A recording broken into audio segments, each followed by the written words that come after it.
2019 թվականին հայտնի դարձավ, որ կյանքից հեռացել է երգչուհի Նունե Եսայանի եղբայրը։ Այս մասին երգչուհին հրապարակում էր արել սոցիալական ցանցերի միջոցով։ Աստված հոգիդ լուսավորի եղբայր, դեռ այն ժամանակ գրել էր երգչուհին։ Արդեն այսօր Նունե Եսայանը ինստագրամյան իր էջի սթորի բաժնում հրապարակել էր երջանկահիշատակ եղբոր լուսանկարն ու շնորհավորել նրա երկնային ծնունդը։ Քո ծնունդով մի ճրագ էլ վառվեց մեր օջախում, հիմա դու չկաս, բայց ճրագը չի դադարում լուսավորել մեզ, գրել էր նա։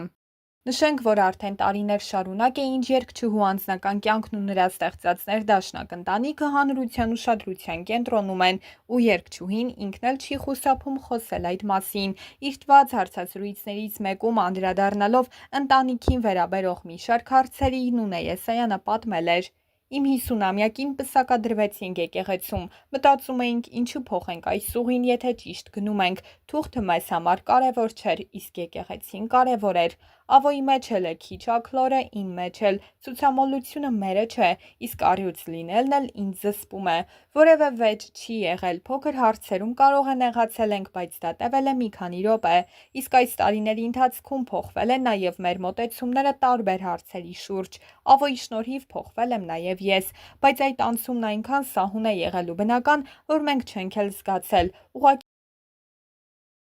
նկատում եմ, որ շատ հարցերում իմ մոտեցումները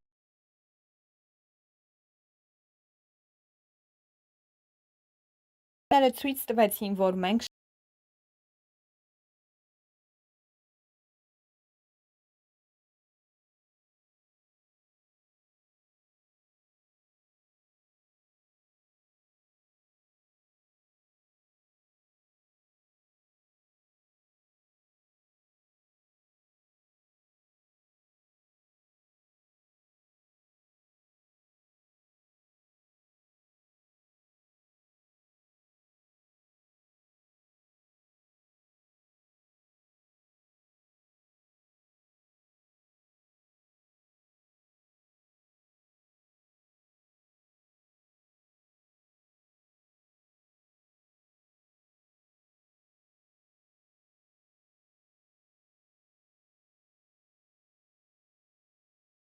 Ես այնտեղ ինձ շատ լավ եմ զգում, շատ տարօրինակ ու յուրօրինակ բաներ եմ պատրաստում, իմ պաշտոնական էջերում հաճախ տեղադրում եմ տեսանյութեր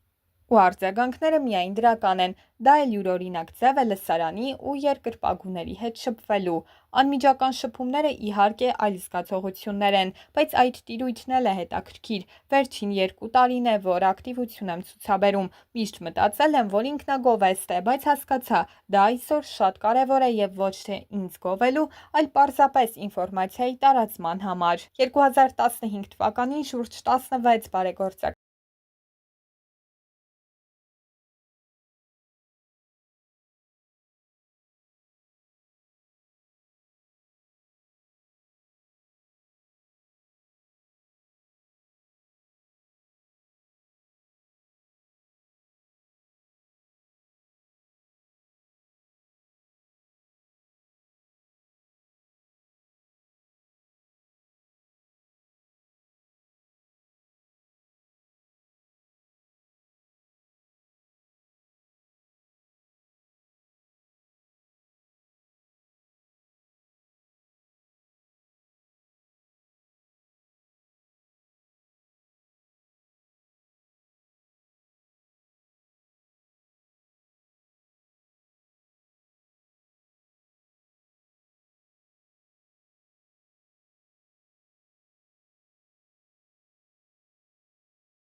Նկարում է հրաշալի, որը հայրիկի ու պապիկի գեներն են, պարում է իր հորինած պարերը։ Հենրին նույնպես ունի այդ ձիրքը, բայց ավելի զուսպ է։ Երգն ու դերասանությունը Էլիզաբեթինն են, երկուսն էլ Ավոյին են նման, պարզ ու մաքուր, բայց ես այն ծնողներից չեմ, որ իմ երեխան է, ուրեմն պետք է առաջ գնա, եթե տեսնեմ տաղանդ չունեն, երբեք առաջ չեմ տանի։ Միշտ զայրացել եմ այն ծնողների վրա, որոնք իրենց երեխային անընդհատ ուզում են առաջ տանել, այն դեպքում, երբ երեխան տաղանդավոր չէ։ Տարիներ առաջ ձայնասկավառակները գումար վաստակելու միջոց էին։ Մեր ժամանակ CD-ները վաճառվում էին համերգի ժամանակ։ Հանդիսատեսը դուրս էր գալիս համերգից ու ոգևորված գնում էր։ Հիմա համերգ չկա, CD էլ չկա, բայց իմ հանդիսատեսը կայուն է, այսօր սերնդի խնդիր կա։ Իհարկե ունեմ երգեր նոր ռիթմիկայով, բայց միայն ունենալու համար։ Նաև չենք կարող չնկատել,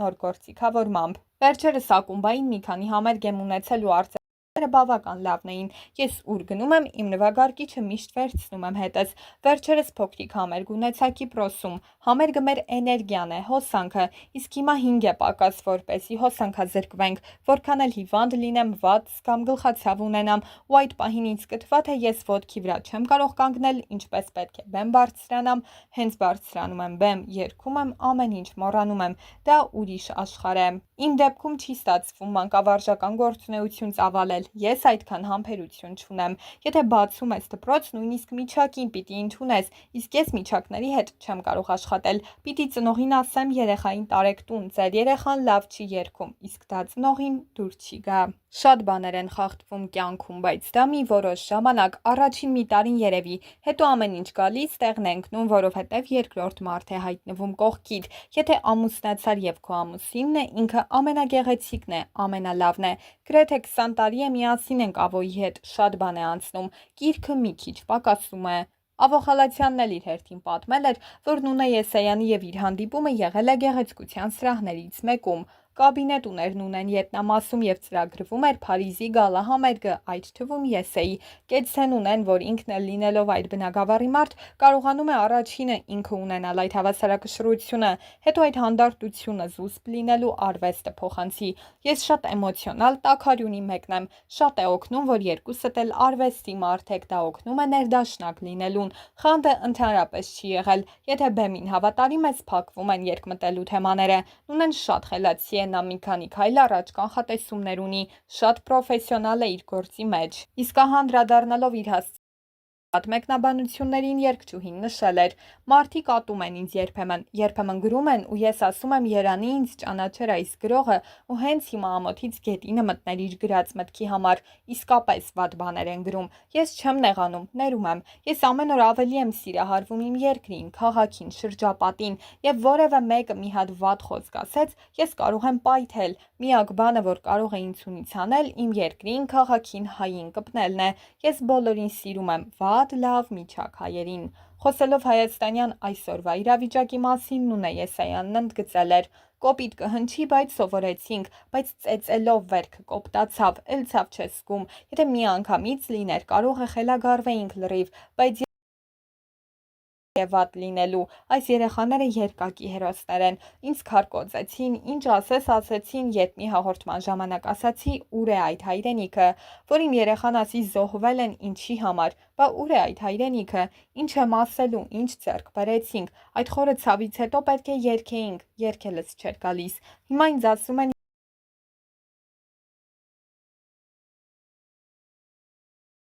ոգևորել, մեր ոգին կոտրեցին, առաջին ամիսներին չէր ստացվում, հենց մտածում էի սիրտս ճմլվում էր, ասում էի ոնց երգել, բայց հետո հասկանում ես, կարելի է տանը սգալ, ողբալ, լալ, մի լավ լաց լինես դատարկվի մեջդ, հետո գնաս քո գործը անես, նշել էր երգչուհին։